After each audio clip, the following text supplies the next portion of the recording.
Selamat malam. Ngetes ini supaya ketahuan nggak ngantuk habis makan siang. Makanannya enak banget. Oke, saya yakin Bapak Ibu sekalian yang hadir di ruangan ini tidak ngantuk karena sesi ini topiknya penting banget. It's talk of the town, bahkan it's talk of the world. Kalau kita cek agenda G20 itu salah satu agenda besarnya adalah transisi menuju energi terbarukan dan salah satu jantung dari transisi energi terbarukan adalah industri baterai. Jadi kalau saya masih ingat baterai itu buat mainan mobil-mobilan zaman dulu ya. Ternyata dengan seiring perkembangan teknologi baterai akan menjadi sesuatu yang tidak saja mengubah wajah dunia bahkan bisa jadi mengubah wajah peradaban kita yang selama ini bergantung pada bahan bakar fosil. Dan kita beruntung sekali pada siang hari ini ketemu dengan orang-orang yang benar-benar ada di jantung perubahan besar yang akan mengubah wajah dunia.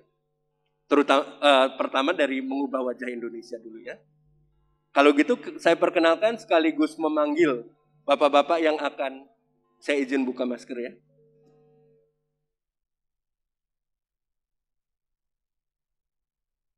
Izin untuk memanggil bapak-bapak yang juga akan berdiskusi. Pertama Pak Agus Cahyana, staf ahli Menteri Energi dan Sumber Daya Mineral. Tepuk tangan. Pak Agus nanti akan cerita policy framework-nya seperti apa. Kemudian selanjutnya ada Pak Niko Kanter selaku CEO Antam. Nah ini bagian yang ngumpulin nikelnya. Dan tentu tidak lain dan tidak bukan adalah Pak Toto Nugroho sebagai CEO Indonesia Battery Corporation.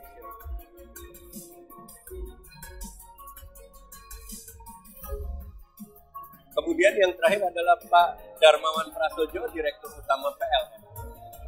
Kami persilakan.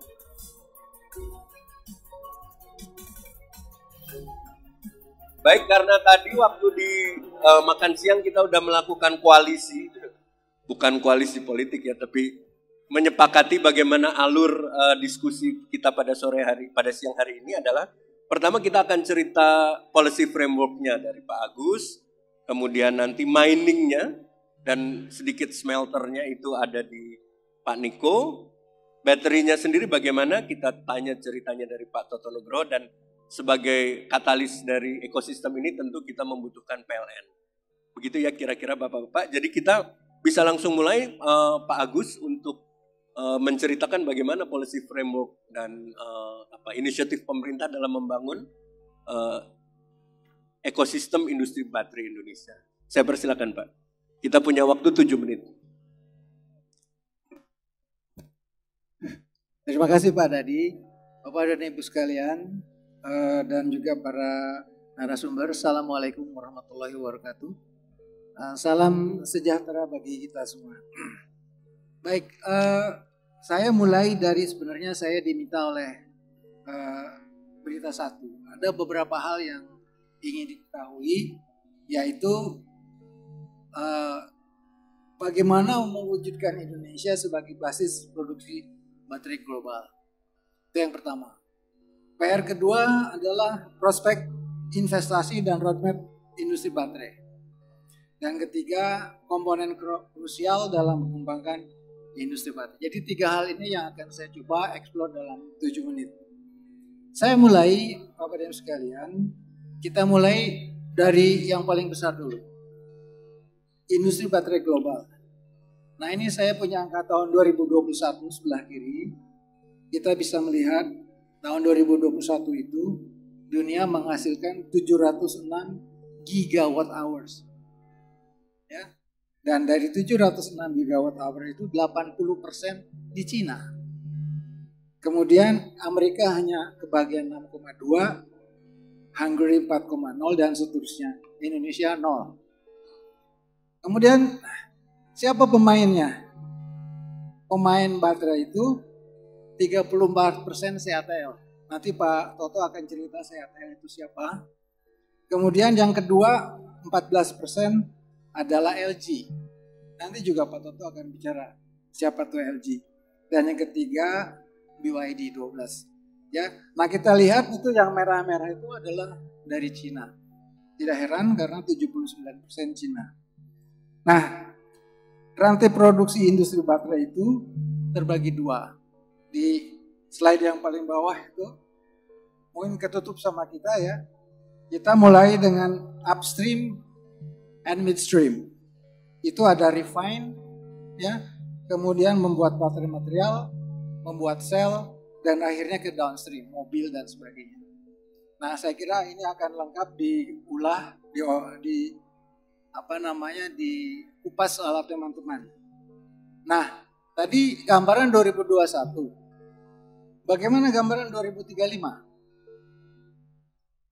Saya berikan gambar sebelah kiri. Jadi 706 gigawatt hour 2021. Menurut BNEF itu kira-kira 2035 itu akan menjadi 5,3 terawatt hours atau 5.300 gigawatt hours. Jadi lompatannya itu luar biasa. Lompatannya luar biasa. Sebaliknya demand di dalam negeri berapa? Ini saya dapat dari Pak Toto ya, dari pada waktu IMS bahwa kita pada tahun 2035 baru sekitar 60 gigawatt hours. Jadi kalau 59 dibagi 5.300, kita itu hanya 1,1% saja. Ya, jadi masih kecil. Nah, tantangan ini yang harus kita jawab. Kalau lihat di slide berikutnya, Bapak dan Ibu sekalian, ini adalah bagaimana kita membangun industri baterai secara lengkap. Dari Limonite, ya, paling kiri, nanti itu miliknya Pak Chris Kanter, ya, sampai menjadi baterai untuk mobil. Ada proses-prosesnya. Nah, ini akan diterangkan oleh Pak Toto secara lengkap. Coba kita lihat, 100 ton limonite sebelah kiri bisa menghasilkan 1,1 megawatt hours di baterai. Nanti lengkapnya Bapak bisa melihat. Nah, kita membutuhkan tambahan mangan, litium, dan sebagainya. Nah, saudara-saudara sekalian, di dalam tabel yang sebelah kanan ini, saya mendapat data dari Kementerian Perindustrian. Saat ini ada 5 perusahaan yang sedang berproses untuk membangun nikel. Dan jumlahnya sudah 240.000 ton per tahun. Lokasinya di Obi, Morowali, Pemala, dan sebagainya. Ini belum termasuk punya Pak Toto, PT IBC. Nah, kalau saya hitung 240.000 ton per tahun dibagi 0,8 di atas nikelnya, dikalikan 1,1 megawatt hours dibagi 1 tera, kira-kira kalau kita lihat ini kurang lebih 6%. Ya. Nah, kalau ditambah dengan nanti PT IBC yang kira-kira 2 kalinya 100.000, kita bisa 10% lebih. Nah, 10% itu kalau kita lihat dari urutan 2021, kita sudah bisa nomor 2 atau nomor 3. Tapi ingat, itu baru di hulunya. Ya, belum ke selnya. Nah, kewajiban kita untuk membuat sel. Ya, yang sebanyak-banyaknya. Nah, untuk mengembangkan itu dibutuhkan berbagai usaha. Nah, saya memperlihatkan di sini nomor 4. Ini adalah insentif dalam pengembangan kendaraan bermotor listrik. Sebenarnya ada 3 pendekatannya. Ini mobil listrik, kalau mobil listriknya berkembang, baterainya berkembang. Karena dalam negeri itu harus merupakan fundamentalnya, ya, kemudian nanti ke ekspor. Jadi ada 3 kalau kita lihat. Pertama, bagaimana melokalisasi kendaraan oleh OEM. Kedua, meningkatkan ketertarikan penggunaan kendaraan listrik oleh masyarakat. Dan ketiga, meningkatkan populasi daripada EV. Nah, ini gambaran yang saya berikan. Itu terbagi. Ada insentif pembiayaan, insentif pajak, bantuan keuangan saat pembelian, bantuan kepemilikan EV, dukungan bagi UM, meningkatkan populasi dan sebagainya. Nah, kalau dilihat dari gambar yang saya, bahwa Indonesia itu baru ada merah 1. Ya. Yang lain dikerjakan oleh berbagai negara, Rwanda, Maroko, India, Mesir, India, dan sebagainya. Nah, ini dilakukan oleh berbagai negara. Jadi sebagai benchmarking kita bahwa negara lain melakukan itu. Nah, saya lihat baru yang merah itu.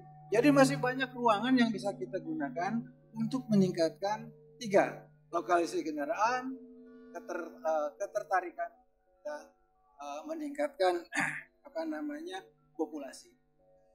Nah, apa yang sudah diberikan oleh pemerintah saat ini? Nah, ini saya menggunakan data dari Kemenko Marves, Bapak dan Ibu sekalian. Ya, berikutnya. Usaha ini sudah dilakukan oleh IBC, MindID sejak 2019. Saya kira dari produknya, regulasi, fasilitas sudah cukup banyak, ya. Tetapi kalau diplot ke diagram sebelumnya baru 1. Padahal itu sudah segini banyak. Sudah ada 3 Kepres, ya. 1 Kepres tahun 2019, ada Inpres 2, ya, dan sebagainya, SK Menteri. Nah, jadi saya jawab terakhir, 1 slide terakhir. Pertanyaan dari apalagi selain katoda. Nah, kita melihat dari cost structure baterai, ada katoda, ada anoda, ada elektrolit, ada juga inilah. Nah, Pak Toto nanti akan menerangkan yang 43%. Baik. Yang lain masih banyak. Baik. Jadi saya akhiri dengan sebuah kesimpulan.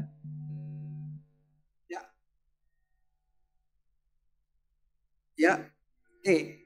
Jadi kita masih mulai, kita harus bekerja keras, ya, supaya kita bisa mengejar ketertinggalan kita terhadap Cina dan Amerika. Terus kita punya bahan baku, kita punya material-material. Jadi nggak boleh dilupakan, dan jangan sampai nanti teknologi yang berubah itu nggak kepake, ya. Oleh karena itu hal-hal yang saya lihat.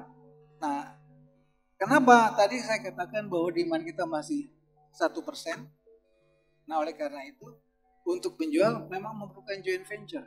Kita perlu pasar, kita perlu teknologi. Nanti akan disampaikan bagaimana caranya oleh teman-teman semuanya.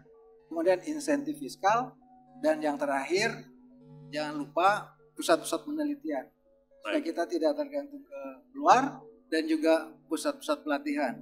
Karena kita sangat khawatir begitu rush investment, orang nggak ada.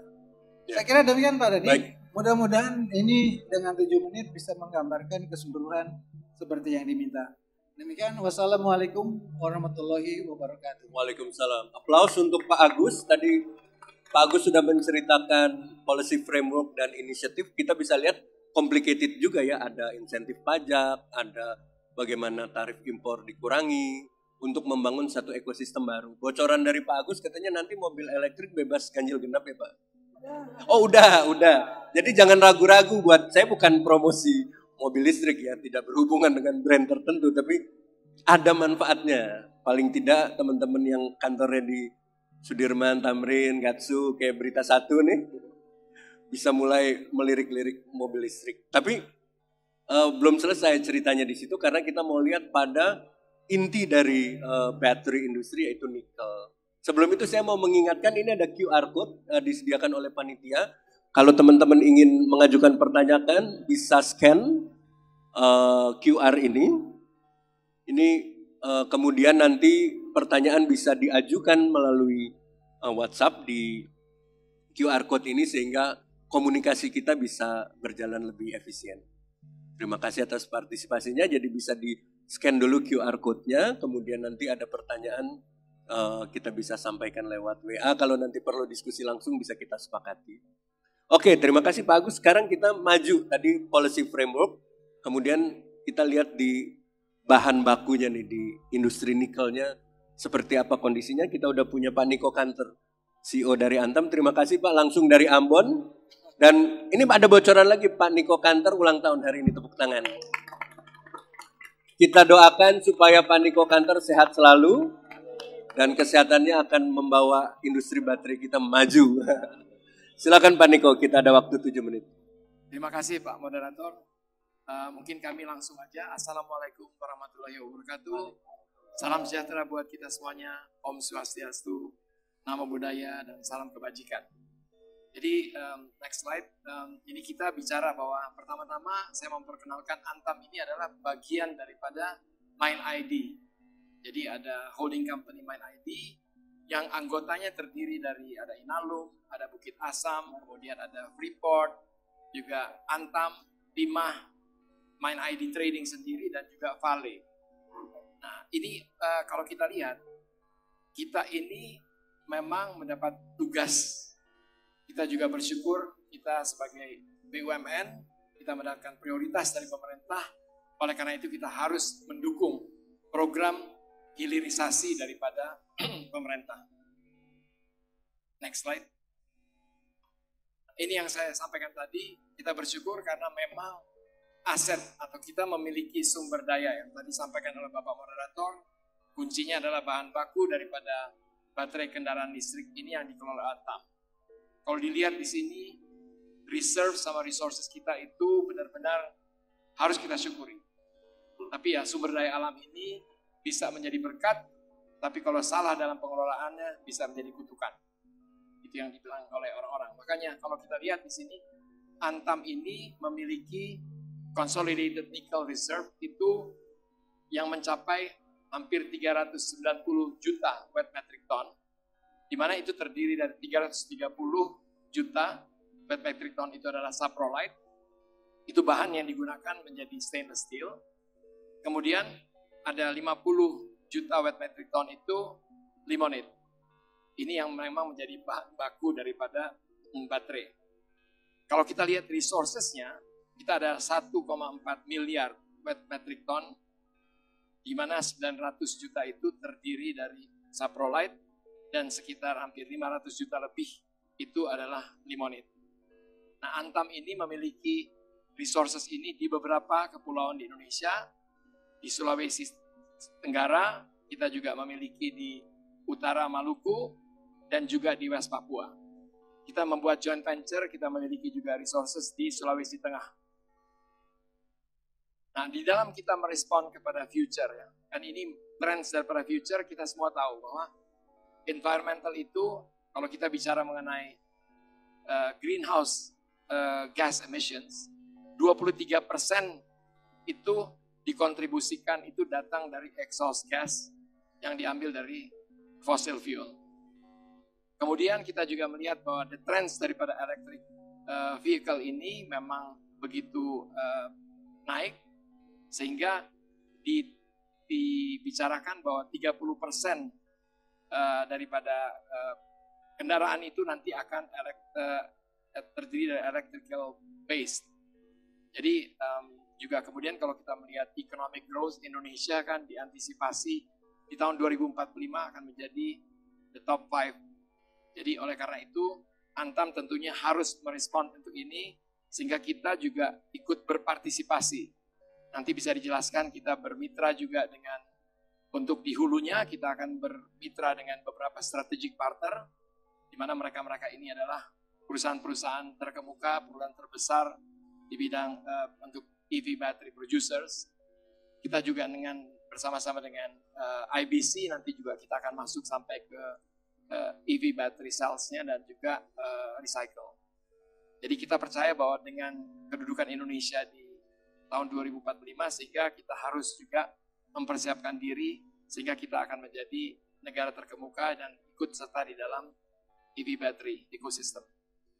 Nah, sebagai perusahaan tambang kita berkontribusi di dalam EV battery ini, bisa dilihat bahwa di dalam miningnya memang Antam ini kita akan buat joint venture dengan 2 perusahaan besar. Tadi sudah disampaikan Pak Agus, nanti akan disampaikan lebih lanjut oleh Pak Toto. Itu adalah CATL dan juga LG. Nanti setelah mining kita akan bersama-sama juga JV itu kita buat RKEF dan juga HPAL. Nanti dari itu akan dibangun juga processing untuk nickel sulfate, kemudian juga precursor, katoda, battery cell, dan recycle. Kita baru saja atau kita sudah menandatangani framework agreement dan sekarang kita lagi memfinalisasi joint venture agreement kita dengan kedua perusahaan tersebut. Jadi diharapkan tentunya ekosistem ini di upstreamnya akan terlaksana di tahun 2025. Jadi itu mungkin kalau kita lihat bahwa sebagai bagian daripada company business development strategi ini, kita memang harus ikut serta bersama-sama dengan pemerintah, apalagi ini menjadi suatu pencanangan dari pemerintah untuk masuk ke dalam EV battery ecosystem. Jadi kita melihat bahwa opportunity ini tidak boleh kita miss. So we have to actually be committed untuk deliver project ini. Nah, kalau dilihat memang komponen ini memang sangat penting ya. Kita percaya bahwa inisiatif ini tentunya akan memberikan positive impact. Kalau dilihat dari sustainable growth-nya, kemudian bagaimana kita bisa mengimprove the gross domestic product, GDP kita, state revenue bukan hanya dari pajak dan dari segala pemasukan yang lain, tapi juga kita akan meng-create job opportunities. Jadi secara overall ini memang sangat menguntungkan. Mungkin itu saja yang bisa saya sampaikan, Pak Moderator. Terima kasih lagi atas ucapan selamat ulang tahun. Jangan ditanya umur, Pak. Semoga panjang umur, Pak. Amin, amin. Satu yang Waalaikumsalam. Satu yang mau saya gali itu banyak partnership ya, Pak. Dengan baik internasional maupun lokal, seperti apa tuh Pak kondisinya? Jadi kalau kita melihat ya memang kita harus bermitra dengan strategic partner. Dan yang kita sekarang bersama-sama dengan IPC yang kita juga pilih tentunya adalah mereka-mereka yang memang a global player. Jadi baik CATL maupun LG is the number one and number two daripada EV battery producers. Kita juga menjajaki suatu mitra kerjasama dengan the biggest precursor producer yang memang masih dalam proses penjajakan dan akan kami rampungkan JV-nya. Itu mungkin yang bisa saya tambahkan Pak Moderator. Jadi yang benar-benar harus dipegang gitu ya, harus dikejar momentumnya karena kita tuh punya bahan bakunya ya Pak ya. Betul. Yang jadi nggak ada excuse ini nggak berhasil gitu ya. Toh kita punya bahan bakunya ya Pak ya. Iya.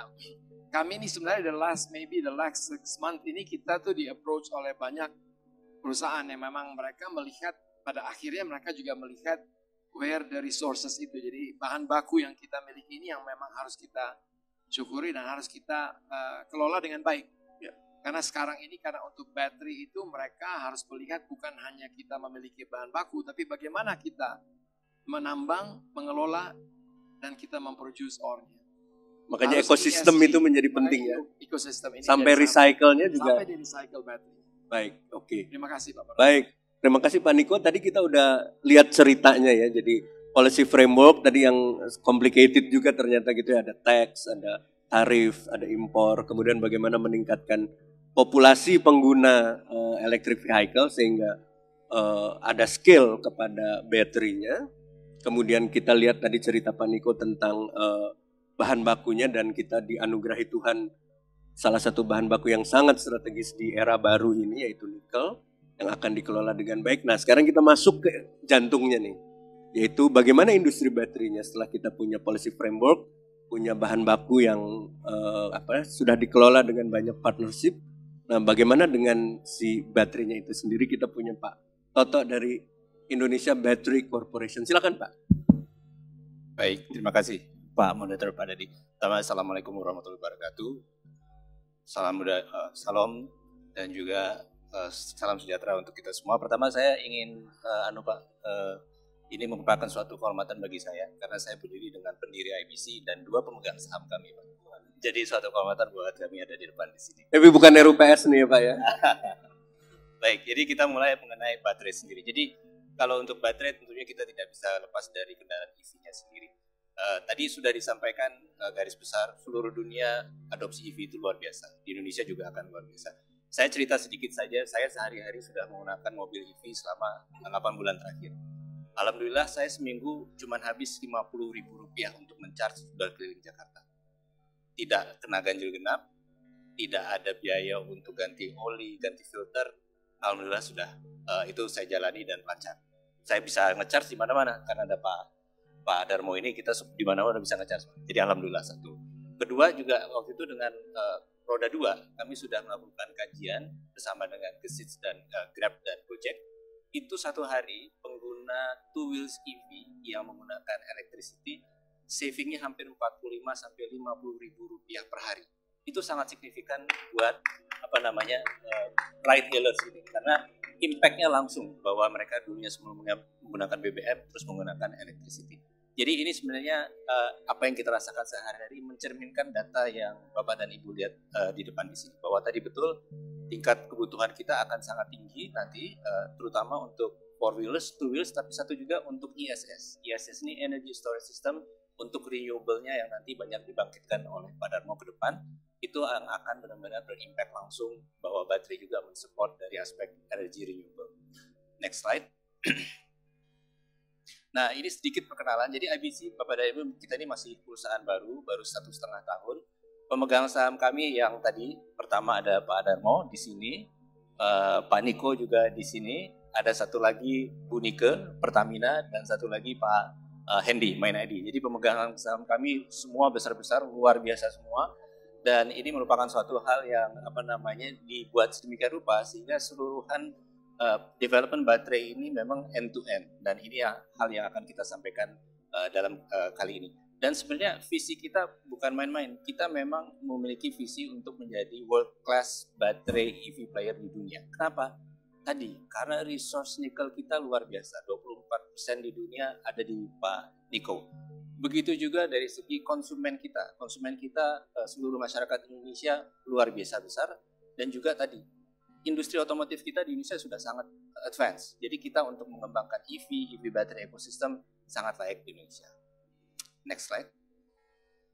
Nah, ini yang tadi sudah dikatakan. Jadi kalau secara garis besar, kita ini untuk membuat baterai sel di Indonesia bukan suatu yang sederhana. Memang kelihatannya kecil, tapi memang kita harus mengambil dari nikel, dari tambangnya Pak Niko, kita harus proses dengan kita sebut HPAL dan RKF. Setelah itu kita buat precursors, cathode, anode, dan seterusnya.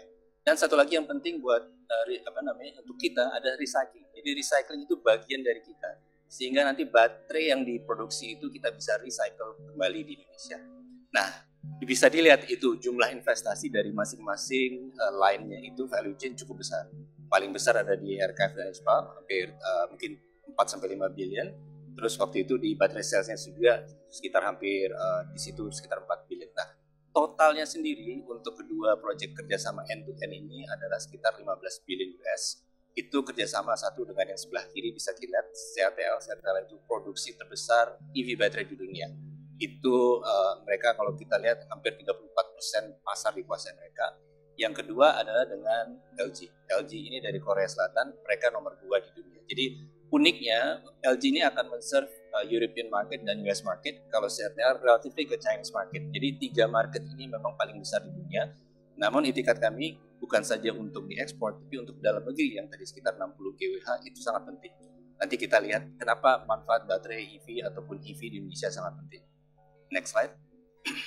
Nah, ini roadmap yang harus kita lihat tadi, bahwa sebenarnya akan memasuki beberapa fase kita bisa berproduksi baterai EV. Jadi tadi perlu investasi cukup besar, perlu waktu yang cukup lama, tapi ini harus kita lakukan untuk mendapatkan kemandirian produksi baterai EV di Indonesia.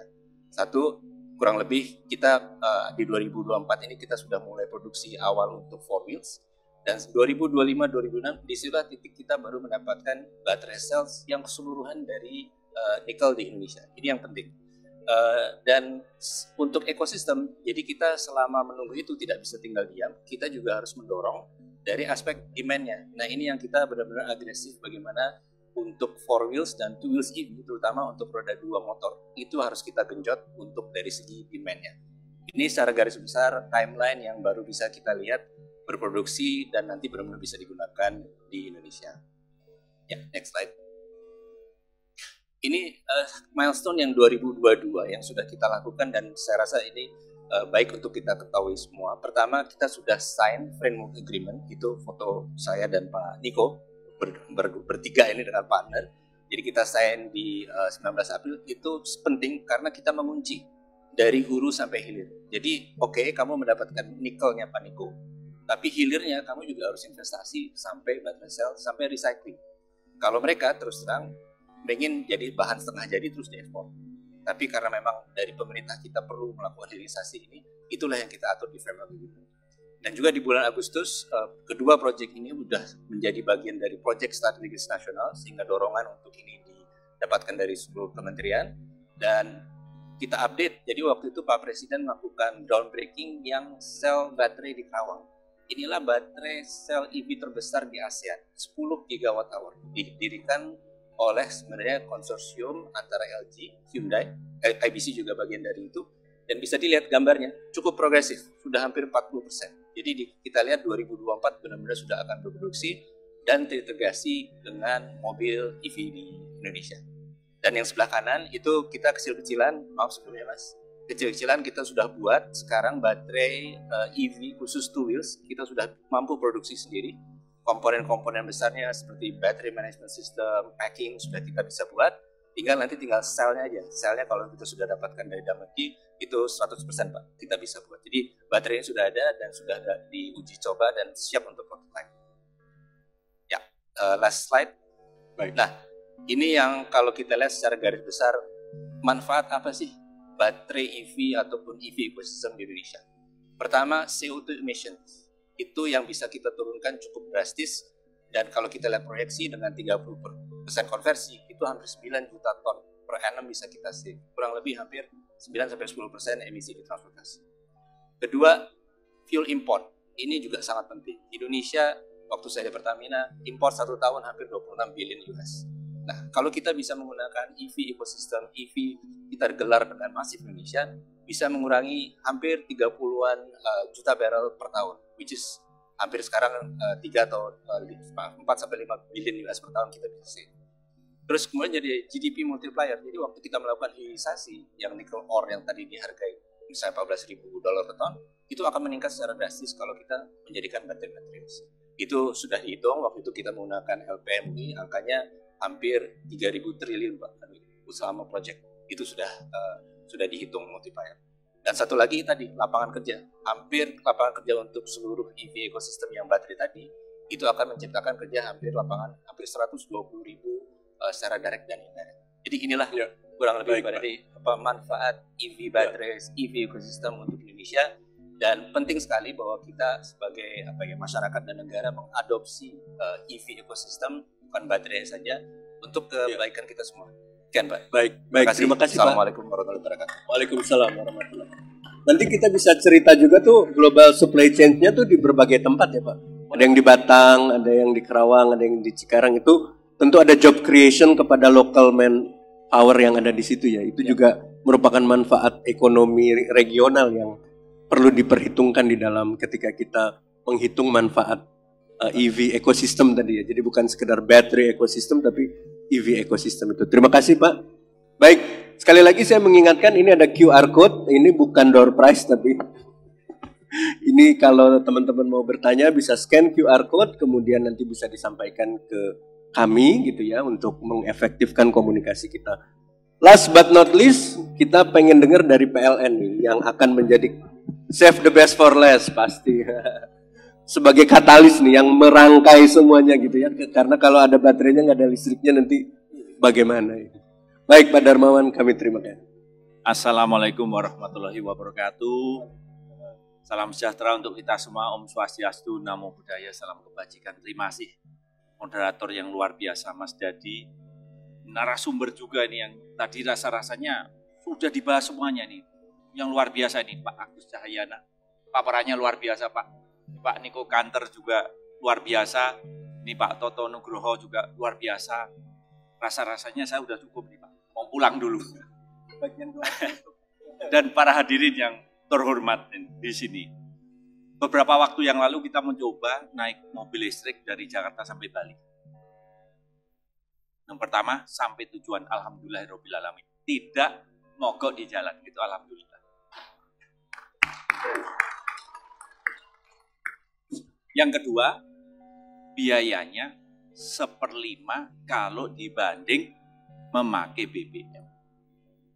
1/5. Nah ini saya ingin jelaskan kenapa. 1 liter bensin saat ini sekitar Rp15.000. Kemudian kalau naik Innova itu 10 km. Nah, berapa kWh listrik untuk menempuh 10 km? Jawabannya antara 1,1 sampai 1,4 kWh. Jadi kalau ambil rata-rata sekitar 1,2 kWh listrik. 1 kWh listrik kalau tanpa subsidi ya, itu 1.600. 1,2 sekitar Rp2.000 per liter bensin ekivalen. Ekivalen kenapa? Ini listrik ini. Jadi per liter listrik Rp2.000, per liter bensin Rp15.000. Makanya biayanya sekitar 1/5. Terus orang bertanya, kok bisa 1/5? Nah, ini ada namanya hukum kekekalan energi.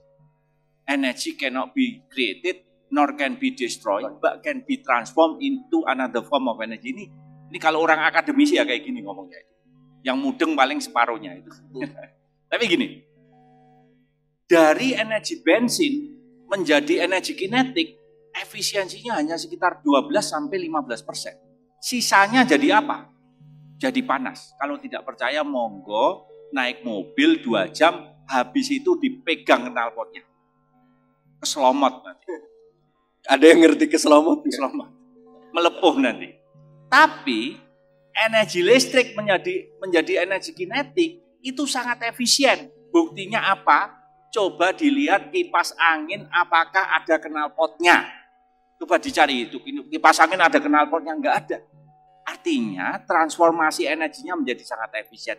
Itulah kenapa menggunakan energi listrik itu jauh lebih efisien karena transformasinya sangat efisien. Nah, kita berbicara emisi. 1 liter bensin kalau dihitung, kalau ada combustion engine itu 2,4 kg CO2 emission per liter bensin. 1,2 kWh listrik itu berapa sih emisinya? Listriknya PLN itu emisinya per kWh hanya 850 gram. Karena apa? Karena ada PLTU, batu bara, ada gas, ada saguling, ada cirata, ada hidro, ada panas bumi, ada angin, ada sinar matahari.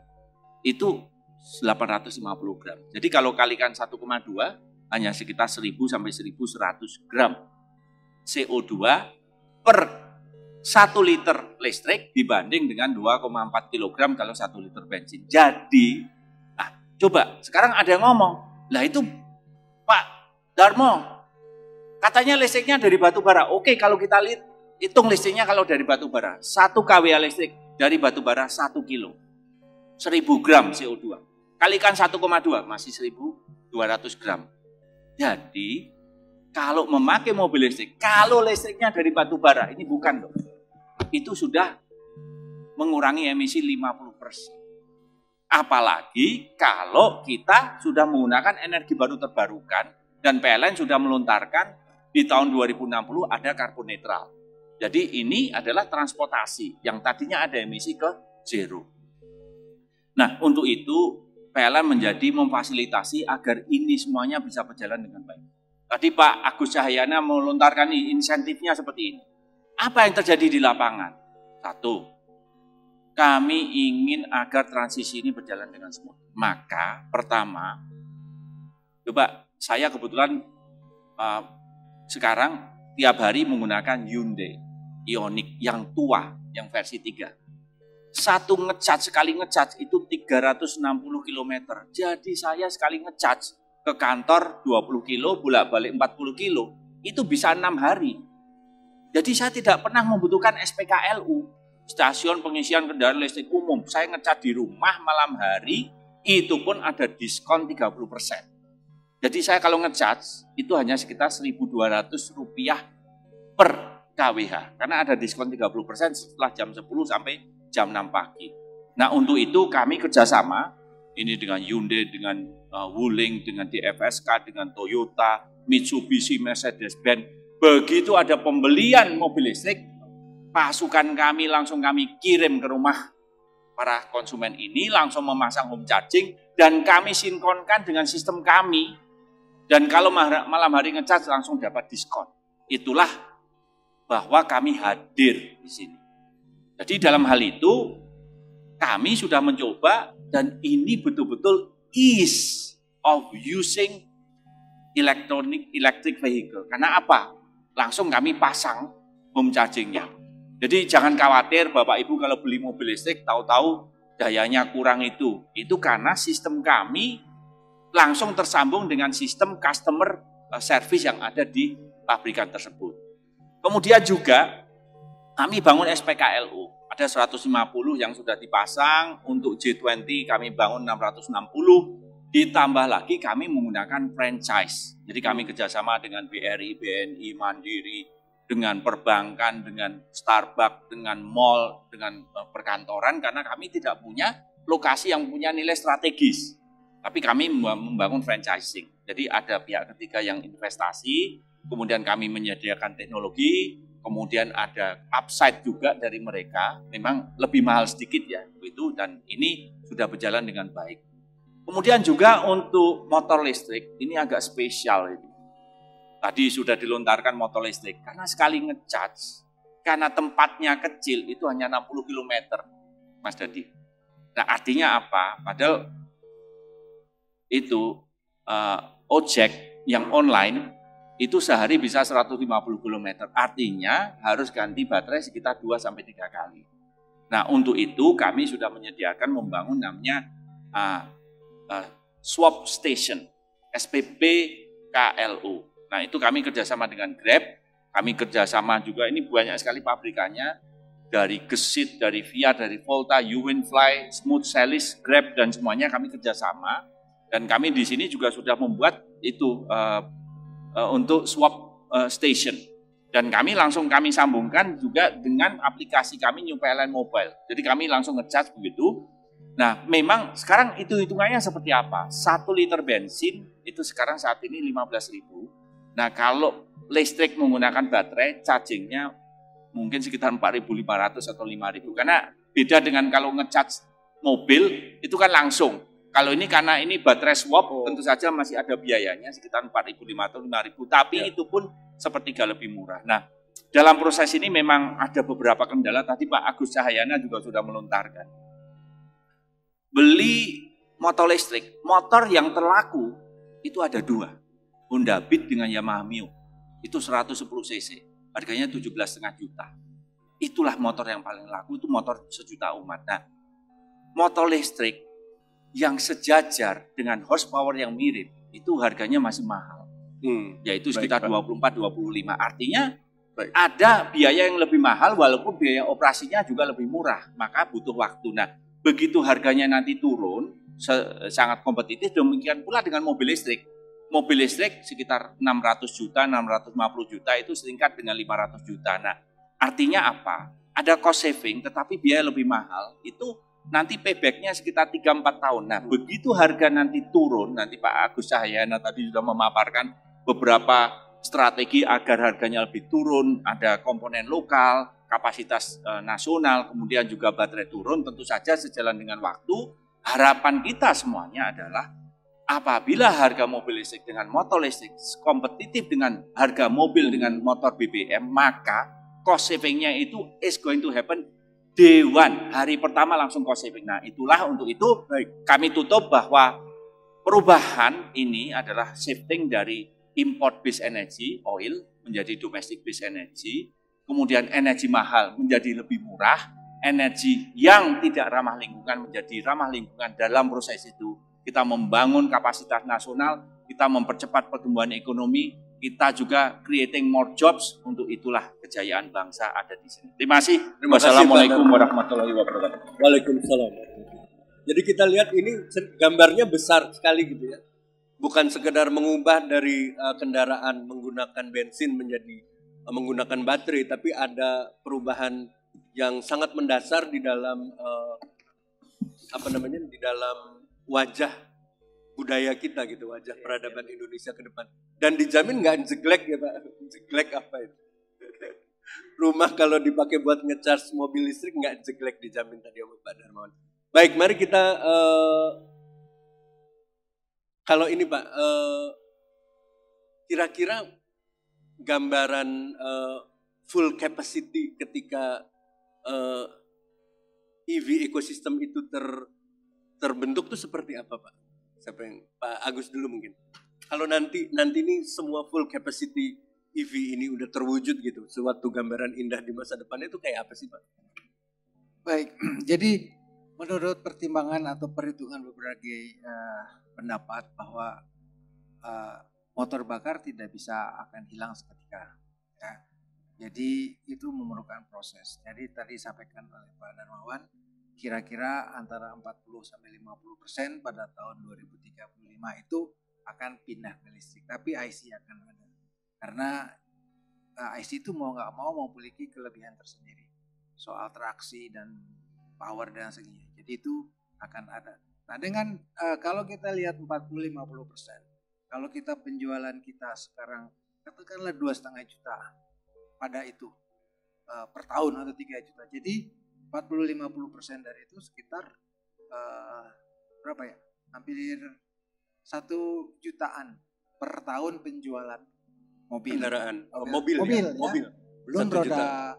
roda 2. Roda 2 kita itu dijual sekarang sekitar 8 juta per tahun, ya tergantung dari itu. Nah kalau misalnya itu lebih banyak, katakan 50-60%, 4 juta. Jadi itulah yang akan mengabsorb baterai kita, kemudian menghemat listrik, mengurangi import bahan bakar dan mengurangi CO2. Saya kira itu yang kita lihat. Nah Pak Toto sendiri punya kapasitas jauh lebih besar dari itu. Ya, tadi saya gambarkan bahwa kita itu hanya sekitar 60-an 59 gigawatt hours. Beliau satu perusahaan aja di hulunya Pak Niki itu 140 gigawatt hours. Kalau kali 2 sudah 280. Jadi kita sebenarnya menjadi pemain dunia. Itu, tapi baru di hulu. Nah, kewajiban Pak Toto itu si hulu itu kita bisa bikin di sini semuanya. Tapi itu berkala, sedikit-sedikit. Kita mulai 10% dulu, 20% dulu, nanti naik. Kalau investor sudah merasa nyaman, aku good besarin. Itu just the matter of the time. Saya kira demikian. Baik, kalau Pak Toto Pak tadi salah satu yang menarik dari IBC ini kan ada supply chain di berbagai tempat tuh yang menggerakkan tenaga kerja gitu, ada di Batang, ada di berbagai daerah. Itu gimana dinamikanya tuh Pak? Baik, jadi sebenarnya untuk supply chain Indonesia kurang lebih dari ekosistem Pak.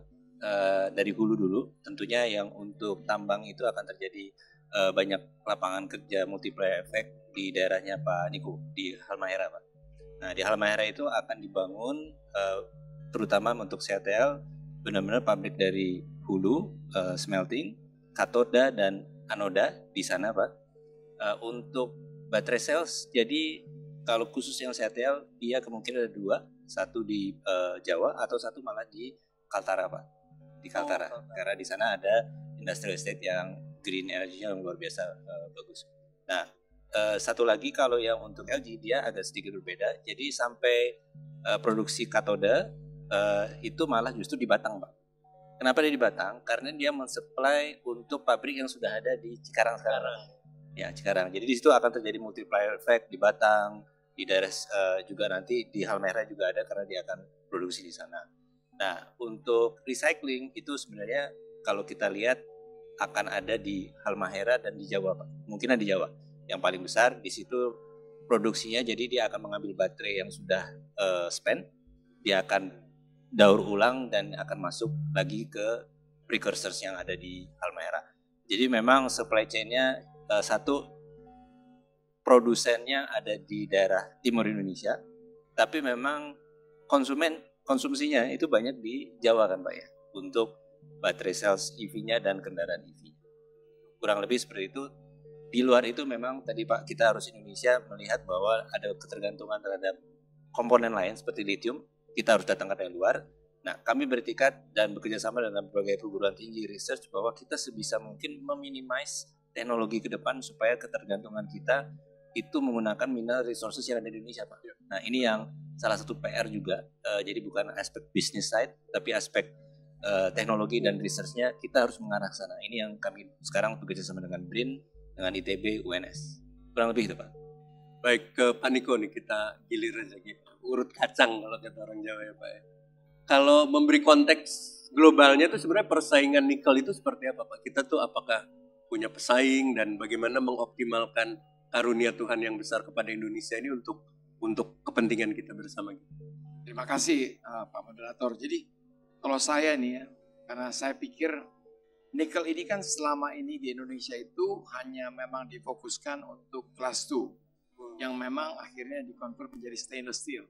Itu juga sudah memberikan nilai tambah yang luar biasa buat Indonesia. Tapi untuk EV battery ini, saya memang harus bisa optimize, unlocking the potential daripada nikel di EV battery. Jadi tugas saya yang paling penting adalah membuat investor itu merasa nyaman untuk invest di Indonesia.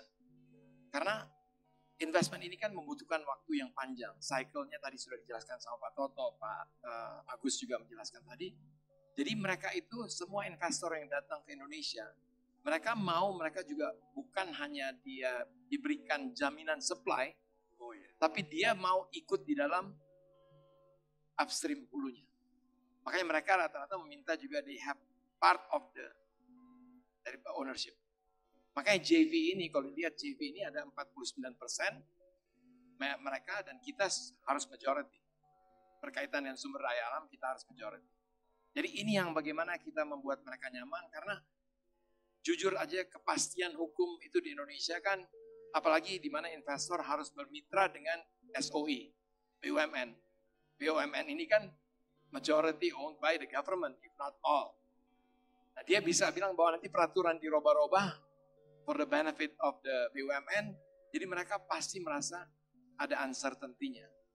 Nah, oleh karena itu saya dengan Pak Toto ini kita duduk terus dengan investor, memberikan kenyamanan bahwa we also are going to respect the contract sehingga mereka merasa nyaman untuk they put the money. Karena ini investment ini kan CATL itu 6 billion, $6 billion. Kemudian yang LG itu $9 billion. Mereka kan harus lihat bahwa return on investment-nya ada. Nah, kita mempunyai resource nickel dan kita juga jangan terlena. Sekarang ini menjadi crown jewel. Tapi teknologi ini akan selalu berkembang and they will find alternative sources buat baterai ini.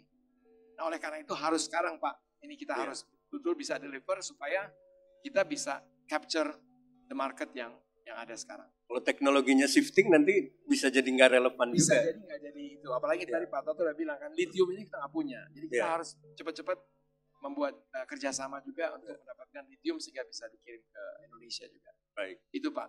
Terima kasih. Pak Darmawan, projection demand-nya tuh kayak apa sih? Layanan listrik untuk EV ekosistem ini akan sebesar apa dan bagaimana PLN meresponnya, Pak? Tadi Pak Agus Cahyana sudah memaparkan bahwa saat ini demand mobil 1 juta mobil per tahun, motor sekitar 8 juta, 2030 kira-kira separuhnya. Jadi pertumbuhan demand mobil juga akan naik, jadi mungkin ada tambahan sekitar 1 juta, motor sekitar 4 juta. Nah, seperti apa ekosistemnya? Ekosistem harus dibangun. Ini menjadi suatu ekosistem yang betul-betul mudah untuk digunakan. Untuk itu kami membangun suatu sistem digital, yaitu New PLN Mobile. Silahkan itu download, dulu ratingnya 2,5. Yang download 500.000, yang uninstall 450.000, ini alhamdulillah ratingnya udah naik menjadi 4,8, yang download 28 juta. Salah satu aplikasi dengan rating yang terbaik ada di Indonesia ini. Nah, monggo di-download. Nah, tapi juga where do we go from here gitu. Saat ini konsumsi minyak kita sekitar 1,5 juta barrel per day, import itu sekitar 300 sampai 400 triliun. Nah, di tahun 2030 business as usual, pertumbuhan konsumsi minyak kita itu 6%. Bisa sampai 7% karena pembangunan infrastruktur ternyata sukses sekali gitu. Artinya di tahun 2030 dari 1,5 juta naik menjadi 2,3 sampai 2,5 juta barrel per day. Produksi hari ini 660.000, 2030 nanti diprediksi hanya 400.000. Jadi importnya dari 300-400 triliun bisa naik menjadi sekitar 700-800 triliun. Nah, tentu saja ini permasalahan yang luar biasa. Ini energy security kita is being compromised. Nah, untuk itu bagaimana kita transisi dari energi yang berbasis pada minyak import diganti dengan listrik yang domestik. Ya mohon maaf, batu bara itu domestik, gas domestik, energi baru terbarukan domestik. Ini menjadi salah satu key strategi agar bangsa ini tetap bisa mandiri dalam bidang energi. Nah, untuk itulah di sini ini panelnya luar biasa, narasumbernya luar biasa, moderatornya luar biasa. Ini semuanya harus dijahit dari kebijakannya, dari miningnya, dari kemudian baterainya. Kemudian ditambah lagi ada Perpres 55 2019. Di Perpres 55 2019 itu ada insentif besar-besaran. Pokoknya obral besar-besaran. Tapi dengan catatan local content dari mobil listriknya itu, motor listriknya itu lebih dari 50%. Baik. Nah, tanpa adanya baterai produksi dalam negeri, local content itu tidak bisa tercapai. Artinya pemerintah betul-betul berpihak agar ada investasi, ada national capacity building di mana di sini Antam dengan IBC menjadi tulang punggungnya untuk itu. Selamat berjuang. Terima kasih. Baik. Wassalamualaikum warahmatullahi wabarakatuh. Waalaikumsalam warahmatullahi wabarakatuh. Baik, kalau gitu kita lihat hasil polling dulu ini. Ini pollingnya bukan mengukur elektabilitas bapak-bapak yang ada di depan, tapi mana hasil pollingnya? Oh ini. Ini kayaknya setelah mendengar paparan. Setelah mendengar paparan, kalau nggak kelihatan bisa lihat ke belakang tuh Pak. Apakah Indonesia sudah siap transisi ke energi terbarukan? Sangat siap karena kerja keras bapak-bapak kita di depan ini. Tangan. Baik, kalau gitu kita masih punya waktu untuk pertanyaan. Yang mana nih pertanyaannya yang akan di... Saya nih minus 3,5 jadi agak...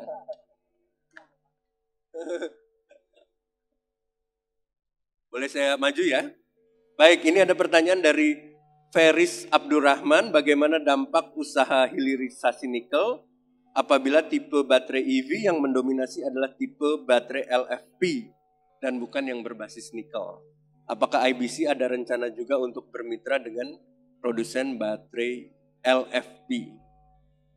Kemudian saya ambil 3 yang teratas ya untuk kita jawab dalam satu putaran. Dari Yosi, bagaimana mewujudkan Indonesia sebagai basis produksi baterai global dan menjadi produsen baterai nomor 1 di dunia.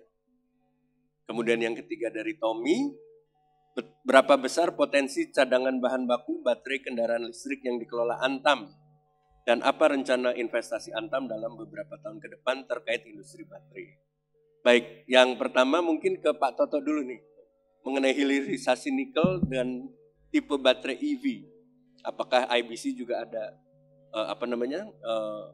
untuk LFP, dan yang nomor 2 Pak, bagaimana kita bisa jadi basis produksi baterai global? Saya coba jawab. Jadi yang untuk Mas Feris dan Pak Yosi, jadi gini, untuk di ruangan ini, jadi baterai di dunia ini sekarang yang berkompetisi yang berbasis nickel base seperti kita gunakan sekarang, dan satu lagi menggunakan LFP. LFP itu sebenarnya dari dia menggunakan fosfat dan iron.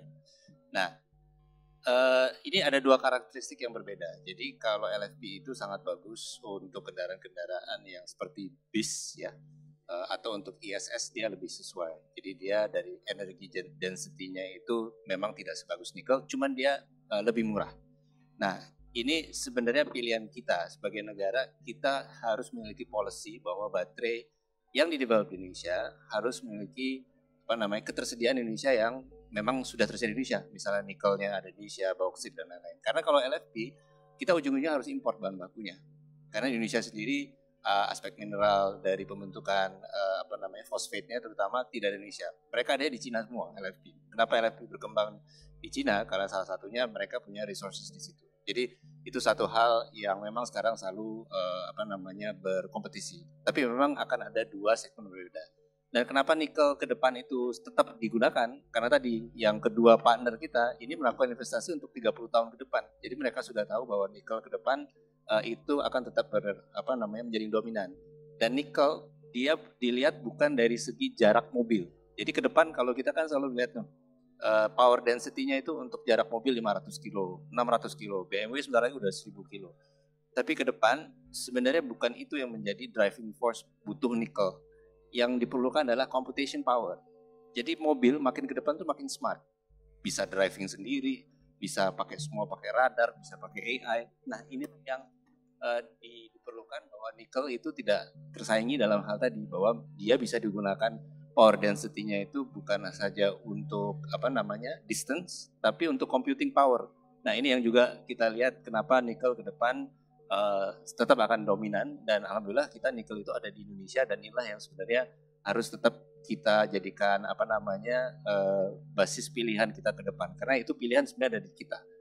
Bisa aja sekarang kalau LFP kita hitung Pak ya, cost-nya lebih murah. Tapi balik lagi impor. Tapi ujungnya kita yang punya kan nikel, dan kalau misalnya kita LFP base, untuk impornya akan cukup signifikan. Baik. Pertanyaan kedua Pak mengenai bagaimana Indonesia bisa jadi basis produksi baterai dunia. Ini yang menarik sebenarnya, banyak yang saya juga baru belajar karena baru di IBC 1,5 tahun. Jadi sebenarnya kondisi sekarang di dunia ini, di seluruh baterai EV yang beredar di dunia itu 60% sebenarnya nikelnya dari Indonesia, cuman kita nggak tahu aja. Jadi setengah jadi itu kita diekspor dari kita, either dia nikel NPI, nikel maga, ataupun sekarang MHP yang sudah diproses. Itu kalau dilacak-lacak sebenarnya hampir 60 beredar di dunia ini sudah dari Indonesia.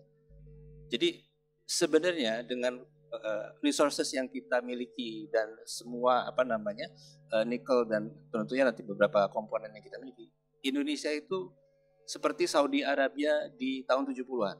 Jadi kita memiliki peluang untuk menguasai pasar EV baterai dunia karena ketersediaan dari sini.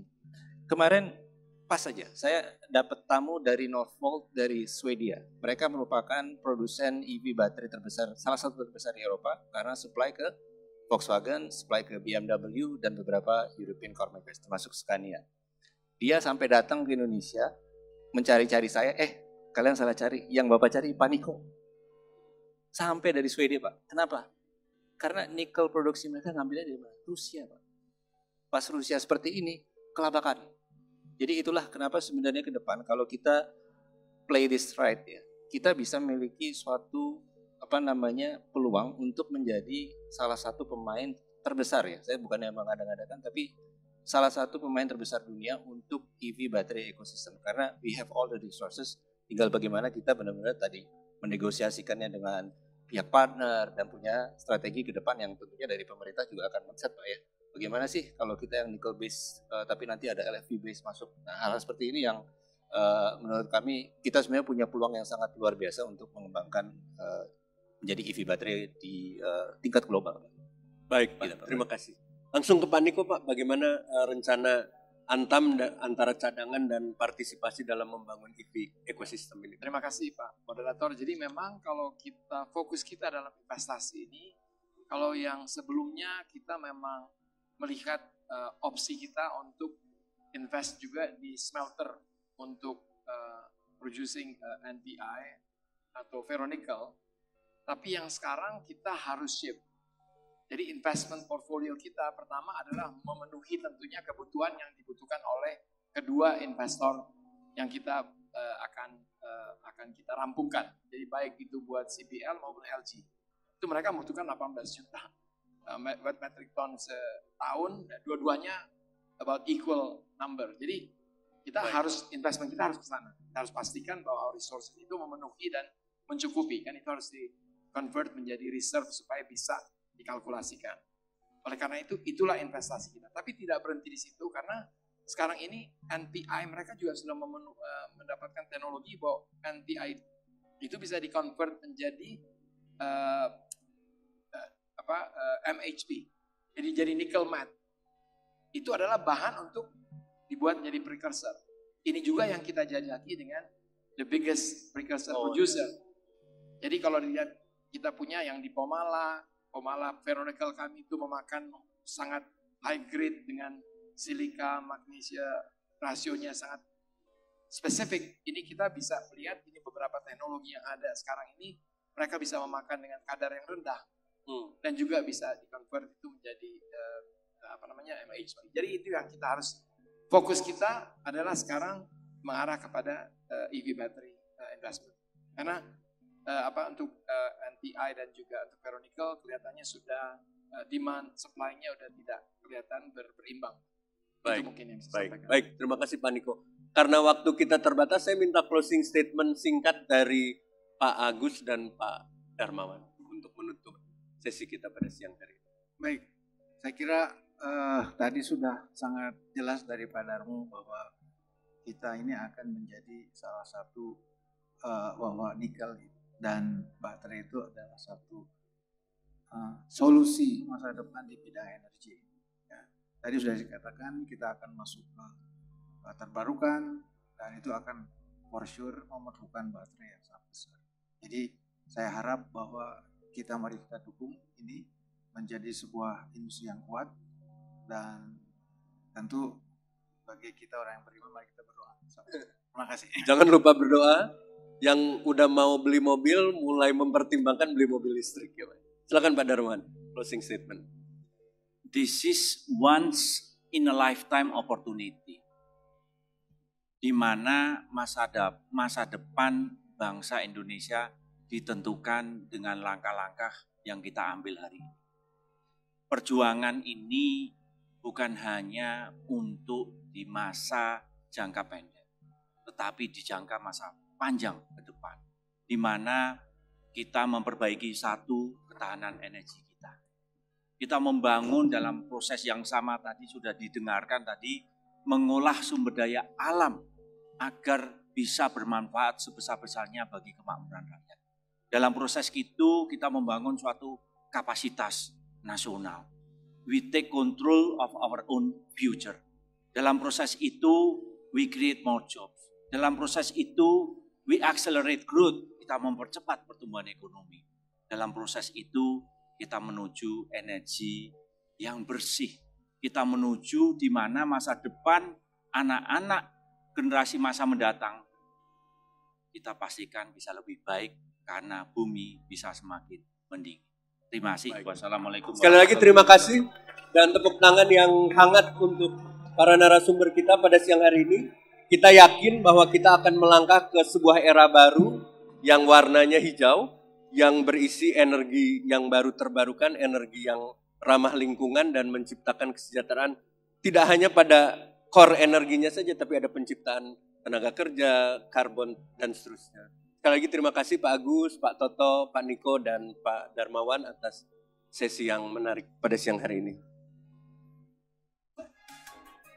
Baik hadirin, boleh berikan sekali lagi tepuk tangan untuk sesi yang baru saja berlangsung dan sangat-sangat insightful.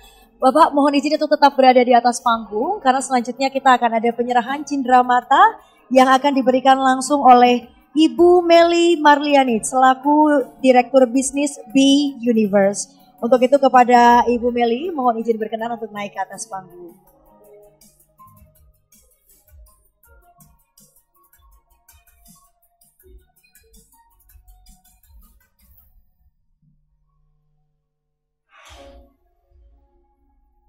Ya, silakan rekan-rekan media dan juga tim dokumentasi berkenan untuk mengabadikan momen ini.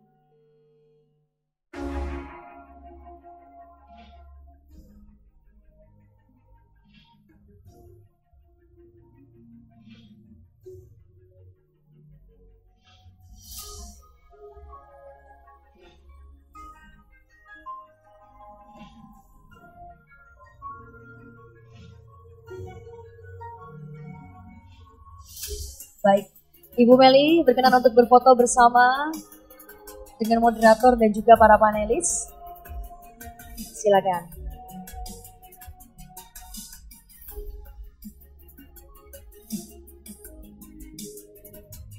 Ya. Baik, tahan. Satu kali lagi. Iya, satu kali lagi tahan. Masih ada. Sudah selesai. Baik, terima kasih kami ucapkan kepada Ibu Meli dan juga moderator serta para panelis. Kami persilakan untuk kembali ke tempat. Boleh hadirin kita berikan lagi tepuk tangan.